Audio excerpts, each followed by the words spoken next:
ድሮና ዘንድሮ ሰላም ይለያያል።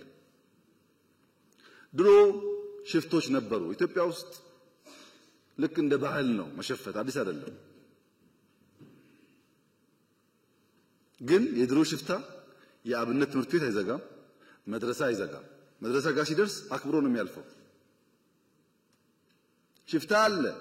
ያ ሽፍታ ግን የአብነት ትምህርት ቤት መዝጋትን አያምንም። ሽፍታ አለ። መምህርን ማገት ግን በፍጹም አይሞክርም። እንደተባለው መምህር ነኝ ከተባለ እላፍ ይላል እንጂ መምህር አያግትም። የአሁኑ ሽፍታ መምህር ማገት፣ ትምህርት መዝጋት፣ ተማሪ እንዳይማር መከልከል የትግሩ አካል ያደረገ ግን ደግሞ እታገለልሃለሁ የሚል ሆኖ መጣ። ኒው ቻሌንጅ ነው።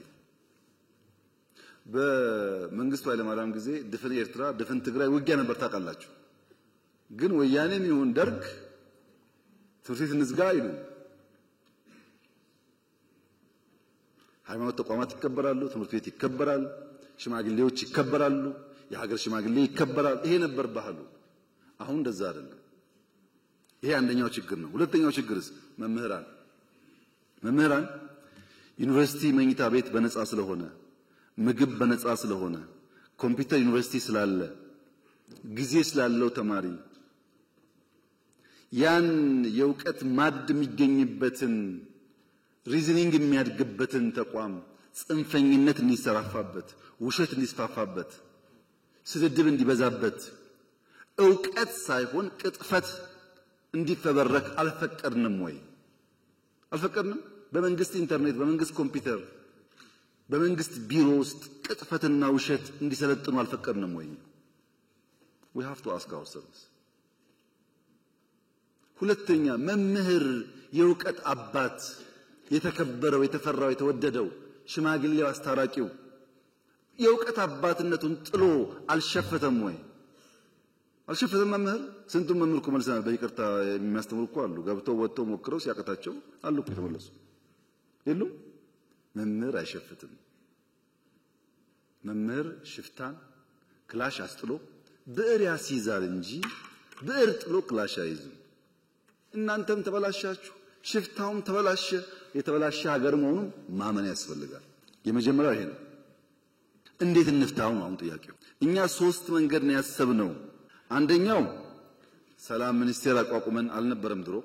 ሰላም ያስፈልገናል የሰላም ኮሚሽን ብለን በተቋም እንስራ የሰላምን ጉዳይ ብለን ከተቋም ባሻገርስ ቲፒኤልኤፍ ጋር ግጭት ሊጀመር ሲል እንደሚነገረው እኮ አይደለም። እኔ ያልሞቱ በህይወት ያሉ ሀብታሞች ሰብስቤ ትግራይ ሰብስቤ እባካችሁን እንዳንዋጋ ትግራይ ውጊያ ይበቃታል ሂዱና ለምን ነው ልቢልካቸው አሉ። ትግራይ ሸኔ አልሞቱም አሉ በህይወት ሽማግሌዎች ሴትና ወንድ ወለጋ ድረስ ልከናል። ሽማግሌዎች ሸኔ አንበርክኳል አሉ በህይወት ሂዱ ባካችሁ ለምን ብለን ልከናል። ፋኖ በቲቪ አይታችኋል። ሽማግሌዎች ልከን ቄስ ሳይቀር አንበርክኳል። ባካችሁ ይቅር አይጠቅምም፣ ማሸነፍ አይቻልም በዛ መንገድ ጊዜ ምናባክነው ይቅር ብለን ሞክረናል። የሚታወቅ ፋክት ነው። አይ ሙከራ ብቻ ነው ደግሞ እንዳይባል በሰላም የሚገቡ ካሉ እጃችን ዘግተን እንቀበል ብለን ለምሳሌ የሌላውን ጊዜ ተውትና ትናንትና ከጉጂ የዛ አካባቢ ኃላፊውና ወታደሮቹ ትናንት ሰጥተዋል እጃቸው በድርድር ትናንትና በየቀኑ 70 80 ምናምን ይሰጣል ከሁሉም ክልል።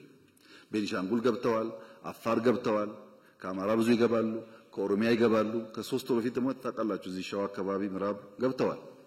ክፍት ነው። ገብተዋል ብቻ ነው እንዴ? አይደለም፣ ሹመኞች ናቸው።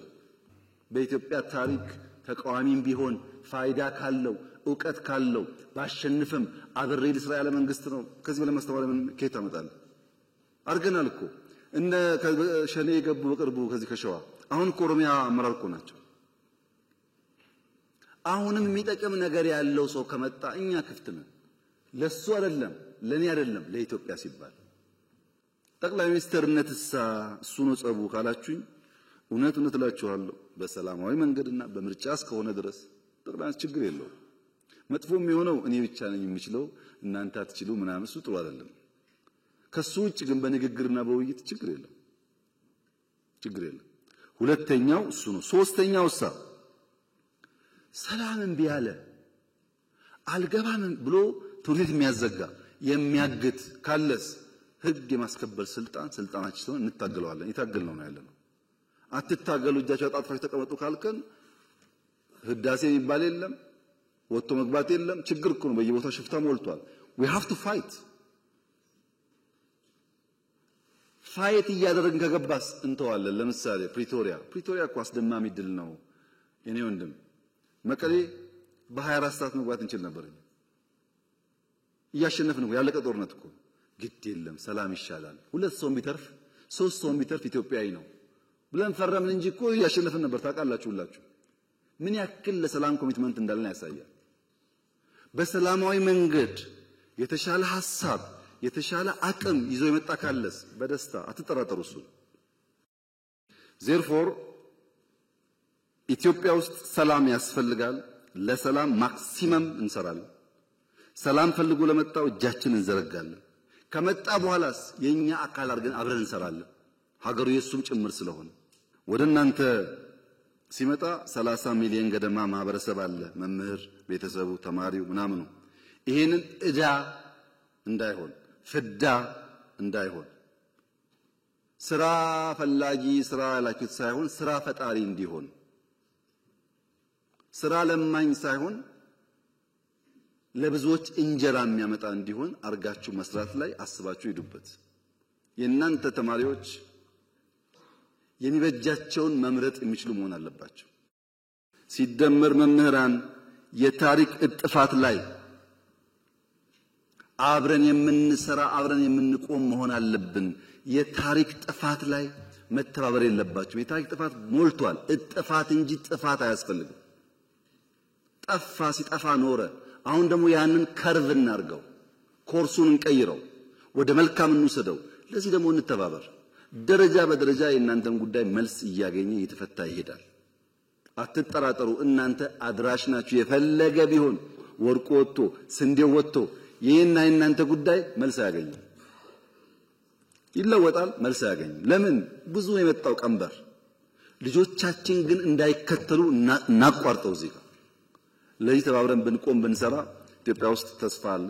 እየመጣ ያለው ጊዜ በጣም እንኳን ለእናንተ ለአፍሪካም ተስፋ የሚሆን ነው።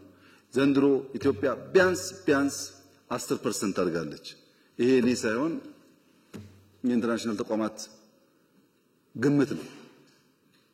ይሄ እድገቷ ግን ኳሊቲ ግሮዝ ነው፣ በብድር አይደለም።